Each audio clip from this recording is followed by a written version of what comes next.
안녕하십니까. 아트앤마켓의 서진수입니다. 문화예술 웹매거진 굿스테이지는 벚꽃 만발한 지난 2026년 4월 4일 토요일 김해시랩 김영원 미술관 개관 주인공이며 광화문 세종대왕상, 동대문 DDP, 난지도 노을공원, 홍익대 대학로 캠퍼스 등 서울의 주요 명소에 조각을 하신 김영원 선생님의 조각실을 찾았습니다. 회화작가, 조각가, 비디오 아티스트 모든 사람들의 꿈은 생전에 자신의 이름이 새겨진 그런 미술관을 여는 것이 아닌가 이렇게 생각을 합니다. 지난 4월에 김해 시립 김영원 미술관이 개관되어 많은 지자체들과 그다음에 작가들에게 많은 꿈을 심어주었지 않았는가 이렇게 생각을 합니다. 자, 오늘 인터뷰는 김해 시립미술관 개관을 축하하는 인사로 시작하겠습니다. 자, 선생님 축하드립니다. 감사합니다. 예.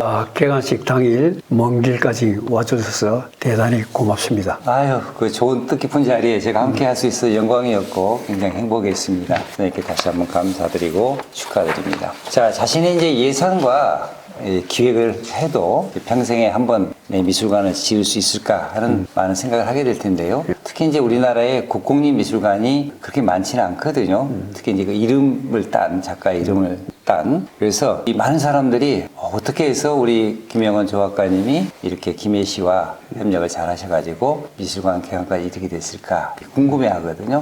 그 과정에 대해서 한번 주시죠. 2021년도에 김해시 그 한글 박물관 추진 위원 중에 한 분이 제 작업실을 방문했어요. 혹시 한글 박물관에 소장할 수 있는 어떤 작품이 있지 않나 이래서 찾아와서 가지고 이런저런 얘기하다 보니까 제가 김해에서 중고등학교를 나오고 또 고향이 원래 원고향이 김해 장유고 이래서 상당히 반고하면서 돌아가셨는데 그 이후에 김해시에서 미술관 얘기가 나왔어요. 그러다가 2022년도부터 좀 본격적으로 시장님도 배웠고 또 나와 함께 협력서도 작성하고 그때 제가 제 작품 150점을 기증하는 걸로 이래 협약을 했는데 그 이후에 다시 조각작품 168점, 그 회화작품 95점 이래서 258점을 기증하기로 했습니다. 자, 그렇다고 이제 이 화가들 하면은 되게 역사적인 인물의 초상화 그리는 거, 그 다음에 서해가는 사찰이나 주요 문화재의 현판이나 주액을 다는 거, 이런 게 있는데, 우리 조각가님들은 어떠한 그 사회적 공헌이나 이런 그 명예로운 일들이 있을 수 있을까요? 역사적으로 유명한 인들을 동상을 하는 것이 상당히 명예롭게 생각을 합니다. 또 하나는 아주 공간이 좋은 곳에 내 대표 작품을 놓는 것도 굉장히 영광스럽게 생각을 합니다. 그럼 선생님은 뭐 다 이루셨네요. 지금 서울의 여러 곳에서 선생님 작품을 접할 수 있거든요. 예. 어디에 어느 정도의 크기의 작품들이 이렇게 설치되어 있는가 좀 소개를 해주시면 고맙겠습니다. 가문에 있는 세종대왕 동상은 용상 빼고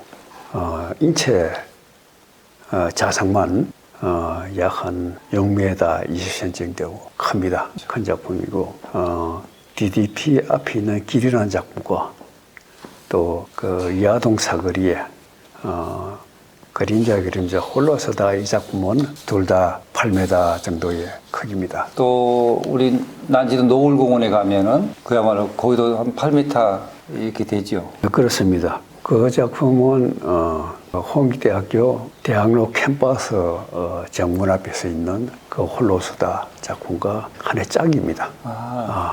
그래서 한 작품은 노을공원에 서고 한 작품은 홍대 캠퍼스 앞에 서 있습니다. 그 외에도 또 우리 전국 곳곳에 그리고 이태리, 중국 등의 많은 작품이 소장되어 있잖아요. 그렇습니다. 좀 소개해 주시죠. 국내는 국립현대미술관을 비롯해서 서울시립미술관, 그리고 경기도립미술관, 그리고 시립미술관, 경남 도립미술관, 대전 시립미술관, 이런 서재필 기념관 등등 이렇게 미술관에 많이 소장되어 있고요. 올림픽 조각공원에 이제 또 길이라는 작품이 큰 대작이 있고요. 부산 다대포 해변에도 있고 과천 갱마장, 부산 아시아나 운동장, 일산 호수공원, 충주 중앙탑공원, 창원 용지공원, 이탈리아 파도바, 더 한데이손 오페라, 임마콜라타, 콘세지오네 여기에 그 휴양지입니다. 거기에 중앙광장에 큰 작품이 하나 서 있고, 그리고 파도바 시의 작품이 하나 있고, 중국은 칭화대 교정의 작품이 한 점 서 있고, 그리고 중국 위에시 국제야영 조각장에서 작품이 한 점 있고 등등 곳곳에 작품들이 있습니다. 예. 그때 서울 올림픽 때 사실 뭐 선생님과 또 조각가들이 해가지고 그 일대에 아주 엄청나게 많은 조각들을 설치했잖아요. 기억이 나고. 그다음에 일산 도시 개발할 때 그 호수공원에다 했던 것을 지금도 그 꽃 박람회 보러 다니면서 자주 보거든요. 그래서 볼 때마다 또 선생님 생각이 나요. 고맙습니다. 그리고 이제 이태리 파도바하고 이쪽에 휴양지하고 시내에 있는 것은 그때 특별한 또 전시가 있었잖아요. 이태리의 국민조각가라는 로벨로 피노티와 제가 2인전을 했습니다. 그 시에서. 그것은 이제 피노티께서 제안을 해가지고 그 조그마한 하랑에서 전시를 하기로 했는데, 그것이 시 차원에서 자기들의 문화 행사 일원으로 크게 확대를 했어요. 그래서 시 전체 5군데에서 대대적인 작품전을 했습니다. 중국의 칭화대하고 시는 또 어떤 계기로 해서 들어가게 됐나요?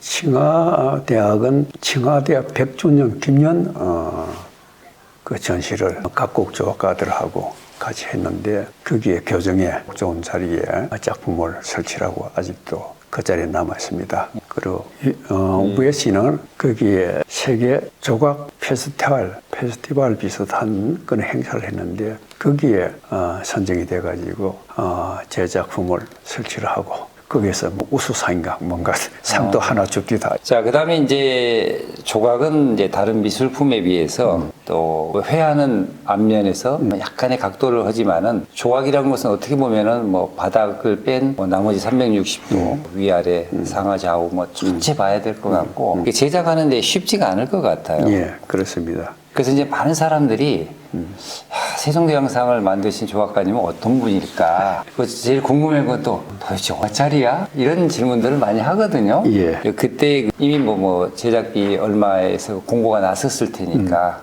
사실 궁금해하는 우리 시청자들을 위해서 말씀을 부탁드립니다. 세종대왕 동상은 서울시에서 미술대학의 조석과가 개설된 학교하고 또 미술단체에 이래서 5명씩 이래 추천을 받아서 총 53명이 공모를 했습니다. 공모를 해가지고 최종 합격자가 5명이 나왔는데, 그분들한테 모형과 보도 기획서 이런 걸 받아서 심사를 했지요. 거기서 운 좋게 제가 당선이 됐는데, 그때 4월 말에 발표가 나가지고 한글날, 그 해 한글날 강화문에 설치가 됐습니다. 그러면 시간이 너무 없는데요. 그때 힘드셨을 것 같아요. 많이 힘들었지요. 예, 빨리 진행을 해야 되니까요. 그리고 그때 공개적으로 그 계약금이 나온 게 19억이었어요. 그걸 거의 대부분을 제가 수령을 하고 작품을 이래 했습니다. 했는데, 사실 그 조각이라 하면은 뭐 제작비도 많이 들고 인건비도 많이 들고, 그런데 가장 많이 드는 것이 주물비입니다. 주물비인데 그 큰 작품을 정말 강화문이라는 그런 공간에 세운다는 것은 엄청난 위압감도 있고 부담이 컸습니다. 그래서 그게 조금만이라도 흠이 있으면은 그렇죠. 문제가 될 것 같아서 우리나라 제일 큰 주물 공장 셋을 컨소시엄을 시켜서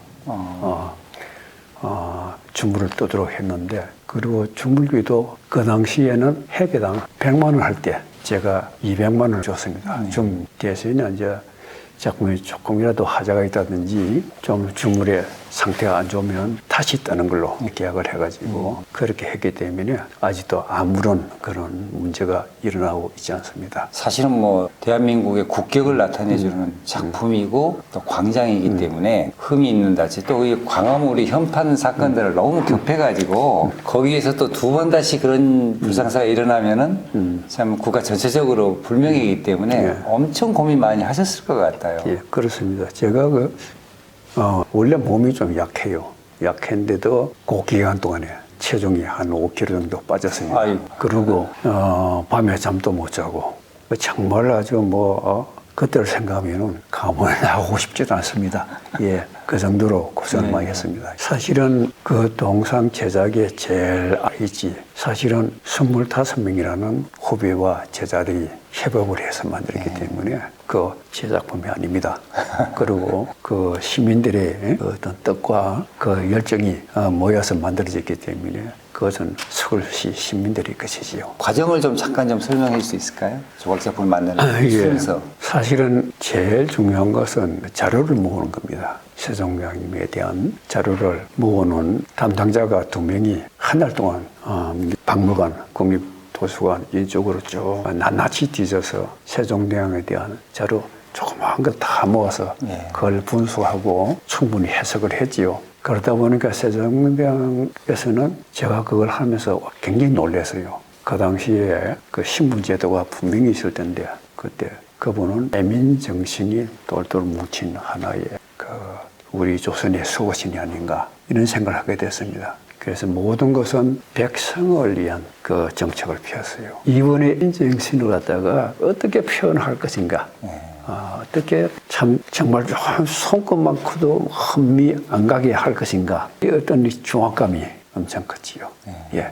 그 다음에는 이제 조각 작품으로 들어갈 때는 어떻게 하는 겁니까? 그걸 분석행을 토대로 해서 제일 문제가 된 건 우리나라 동상이 고정에 대한 문제입니다. 교수라는 박성실 교수라는 당국대 조선 복식 정문하는 교수가 있습니다. 그분한테 거래해가지고 그 속옷 바지도 고리부터 해가지고 천리기니 이런 용포니 이걸 다 하나하나 지었어요. 복원을 해가지고 모델에 입혀서 그걸 끝날 때까지 그거 그냥 참고를 했지요. 두 번째는 그 용자에 들어가는 용마에도 64발이나 돼요. 그걸 이렇게 하나하나 아주 실제감 있게 만들려 하니까 여름에 작업을 하는데 잠바를 입고 했어요.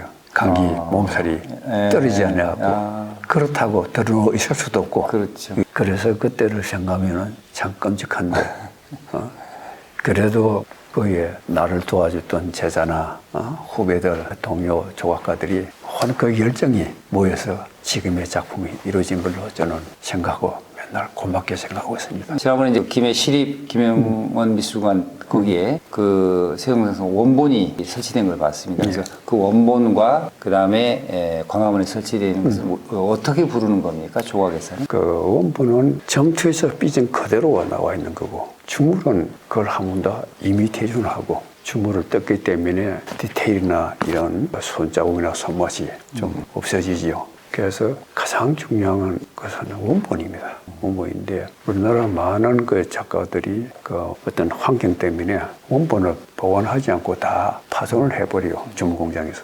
저는 그 2007년도에 파리에 가서 부르데르 미술관을 방문한 적이 있어요.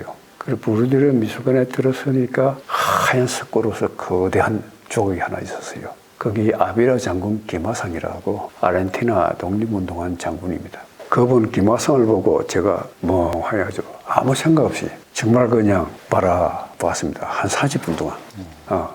그러면서 야, 참 좋다. 나도 저런 기회가 있다면 온 행을 가지고 전시를 해야 되겠다.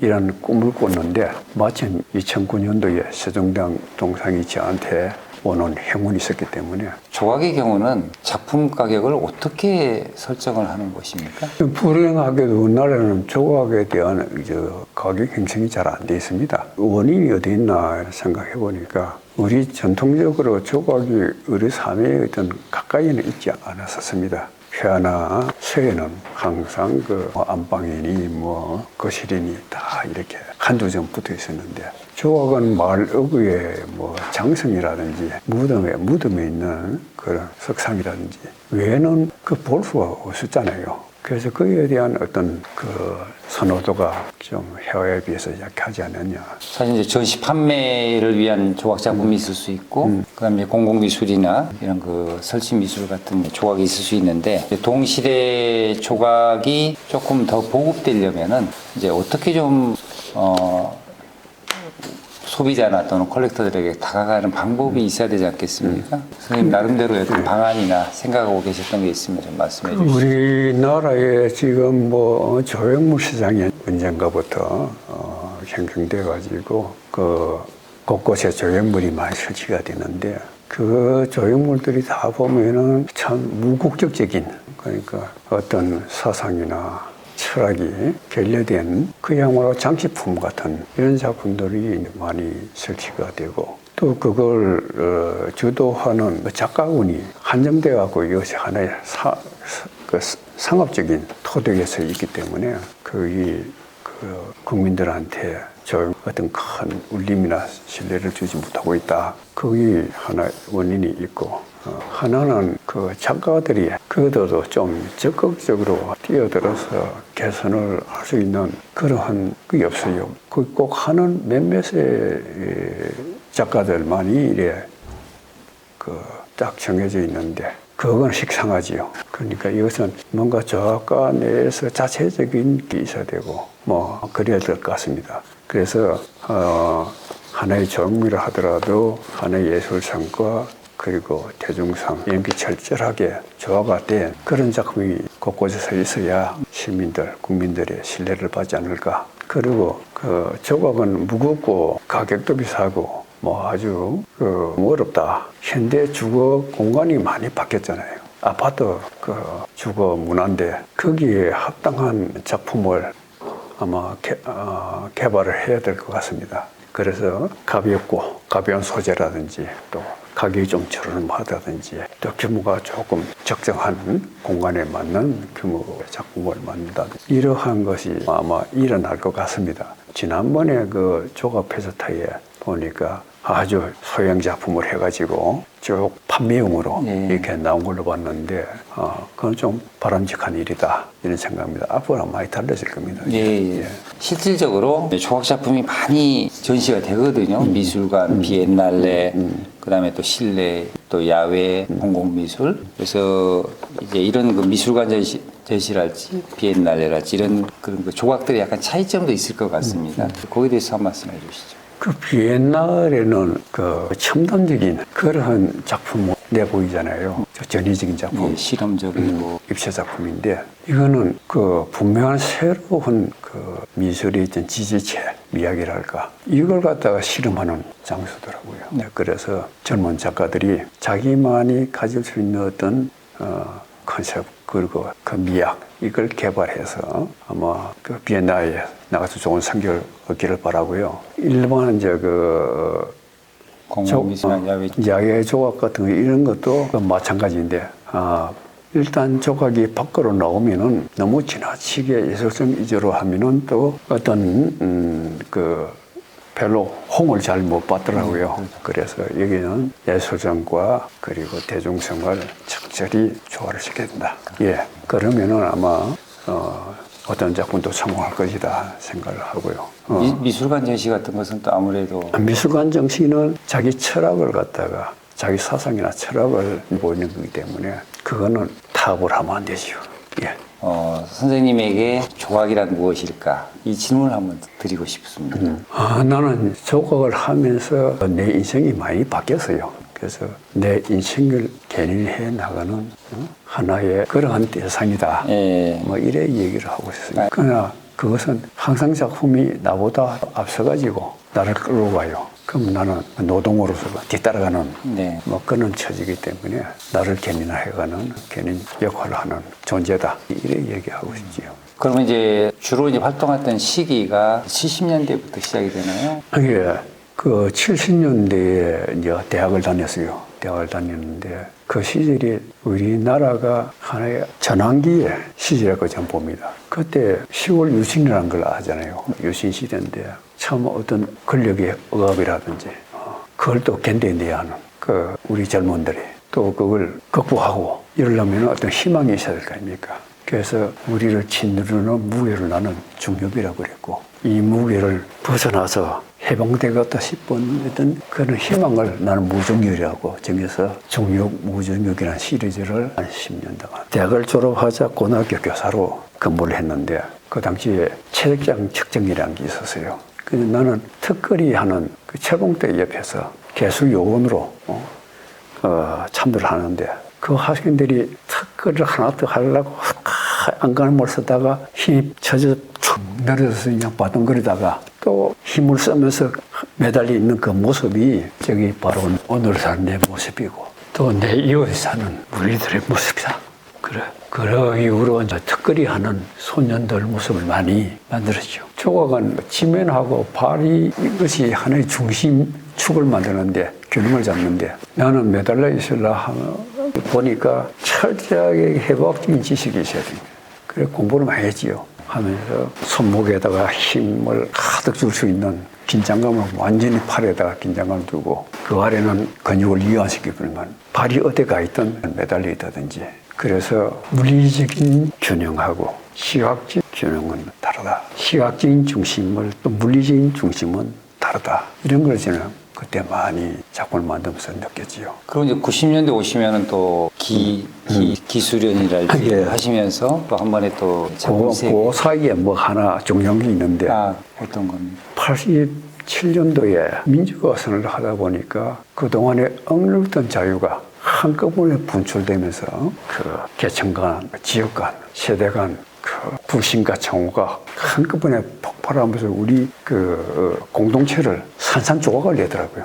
그래서 막 분열을 했는데 그걸 바라보면서 야 저것이 역사 발전의 하나의 통과인가 산통인가 이걸 제가 느끼면서 또 한편으로는 그 서양의 그 합리적인 바탕으로 하는 그 구축적인 사실 조각 여기에 대해서 항상 답답한 걸 느끼고 또 이걸 뭔가 어떻게 하면 벗어날 수 없나 하고 머무르실 텐데 저도 그 기회에 나를 해체하자 나를 부정하자 그러니까 중력 무중력의 작품을 지부천자 깨트려서 그냥 파편화시켰습니다. 그 파편화된 그 조각조각을 모아서 얼기설기에 조립을 해서 그것이 또 원인이 또 탄생인이 또 공화위인이 이런 제목을 붙이면서 작품을 했어요. 명성교 잘 만들어서 또 집어던져 깨트리고 또 파편 주워서 모아하고 또 만들어서 또 던져서 깨트리고 이걸 반복하다 보니까 내 몸이 무너지더라고요. 무너지고 그래서 굉장히 아주 그 어려운 처지게 됐는데 내가 가까운 집이 너 이러면 큰일 난다 예술이 건부고 큰일 나니까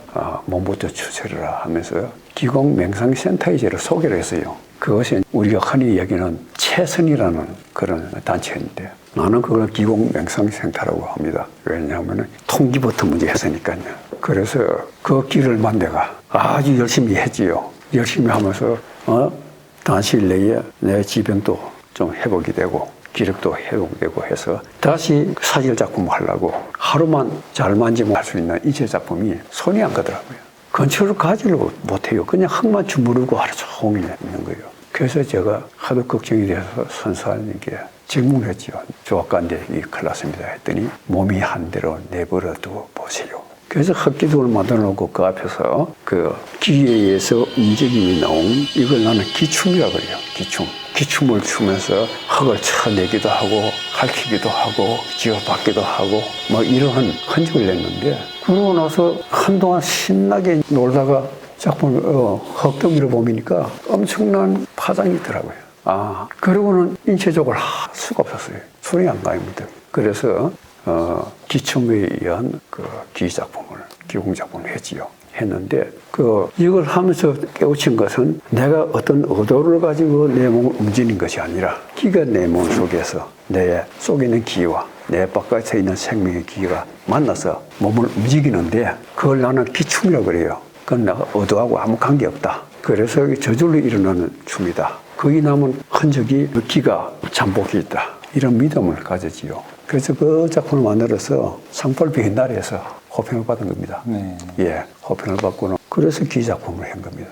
기공작품을 했습니다. 나는 이것이 가장 현대적이고 우리가 앞으로 추구해야 할 그러한 예술이 한 모형이 아닌가. 그냥 수행하고 우리가 마음을 따는 수행하고 작업하고 한 수상에 놓고 한다는 것은 나는 대단한 바람직한 일이다. 이런 생각을 했거든요. 우리 현실이 따라주질 않아요.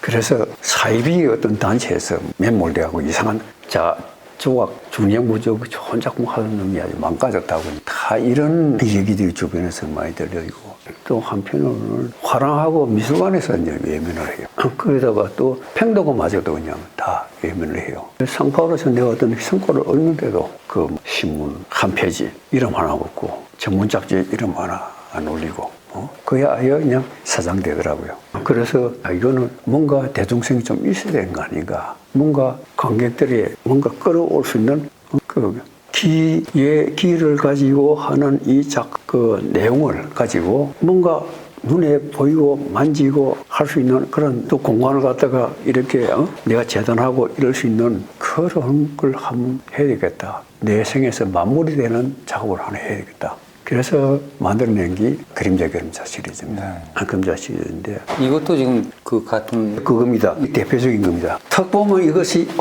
저쪽을 보고 있네. 이 뒷모습이야. 그 쫓아가서 반대를 보면 뒷모습이야. 좌우를 봐도 뒷모습이야. 이게 도대체 뭐야?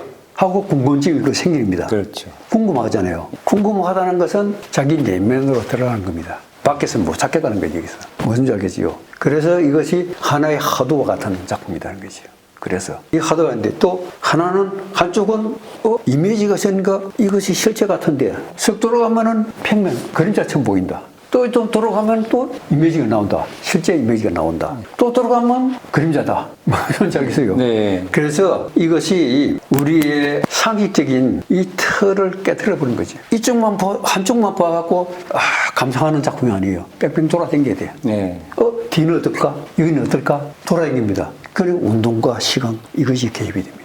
이거는 그냥 보는 작품이 아니지요. 그다음 이제 이 작품은 그러면 또 어떻게 우리가 이해를 하면 좋을까요?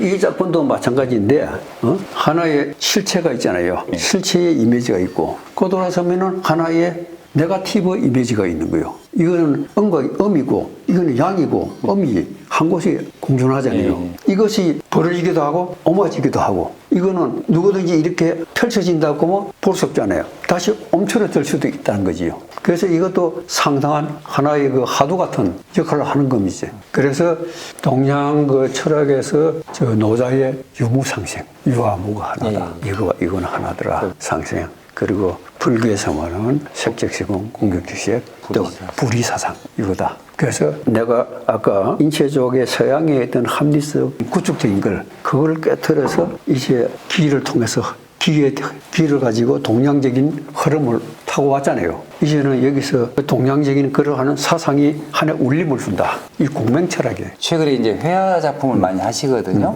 그 회화 작품 하게 된 계기와 어떠한 작업을 하시는지 좀 소개해 주시죠. 내가 2018년도에 홍각이라는 분이 날 찾아와서 그래서 그분이 기춤을 추면서 작업을 하는데 참 신비롭다. 내가 기에 대한 예술을 갖다가 연구하려고 10년 동안 쫓아다니도 논리적으로 이론적인 어느 정도는 이해가는데 실제 하는 걸 보지 못했다. 근데 어느 유튜브 보니까 당신이 춤추고 하는 걸 보는데 한번 얘기해 봅시다 했어요. 그래서 그때 이제 둘이 합의한 건 뭐냐면은 나는 작업하고 그분은 이론을 만들고 그래서 나온 것이 기 오스모시스예요. 그러니까 기가 오스모시스, 삼투하다, 스며들다 이 얘기예요. 그때부터 내가 종이에다가 한지에다가 먹물을 가지고 물감을 가지고 작업을 시작했습니다. 하니까 상당히 이거는 조각보다 간편하고 치유하기도 좋고 다 편리하잖아요. 근데 이것이 점토에서 내가 내 몸이 가서 손이 들어가서 이렇게 하면은 그 점토가 갖고 있는 물질이 갖고 있는 어떤 저항감이 굉장히 세요. 세서 이 흐름이 이렇게 가는데 반대로 가진다든지 이런 그래서 나는 그 점토 가지고 했던 이 작품들은 전부 다 물질과 내가 공동 제작을 한 거다. 그 한지에다가 물감을 찍어서 하면은 이거는 또 다른 어떤 그 한지가 갖고 있는 또 저항감과 생동감이 있어요. 한지가. 거기 붓이 탁 닿는 순간에 튀기는 물감이 튀긴 거, 또 스며드는 거, 또 흐르는 거, 번지는 거 이런 것들이 한지인만이 가질 수 있는 특성이 있어요. 나는 그것이 더더욱 기오스모시스에 가까운 작업이다. 이제 금년 전시 계획 소개해 주시면 고맙겠습니다. 올 10월 달에 그 김해 시립미술관의 그 작품 공간이 전시장인데 거기서 향상을 넘어 울림으로 하는 시즌 2가 10월 달부터 다시 전개될 겁니다. 그리고 9월 달에 키아프가 있고 그리고 6월 달에 아트 페어에 이 작품을 또 내야 되고. 지금까지 세 정도 영상을 제작한 조각가, 그래서 우리가 흔히 국가대표 작가, 국대라고 하는데요. 그리고 김해 시립 김영원 미술관의 주인공이신 조각가 김영원 선생님의 작업실을 찾아서 얘기 나눠봤습니다. 조각, 동양 철학, 동시대 조각의 미래에 대해서 이렇게 무게감 있는 대화를 해주신 작가님께 다시 한번 감사드립니다. 고맙습니다. 수고하세요. 서진수의 아트앤마켓은 미술계의 핫 이슈와 오늘 우리가 기도해야 할 주인공과 이슈를 찾아 소개하고 있습니다. 시청자 여러분께 감사드립니다. 다음 호에도 새롭고 가치 있고 재미있는 이슈로 찾아뵙겠습니다.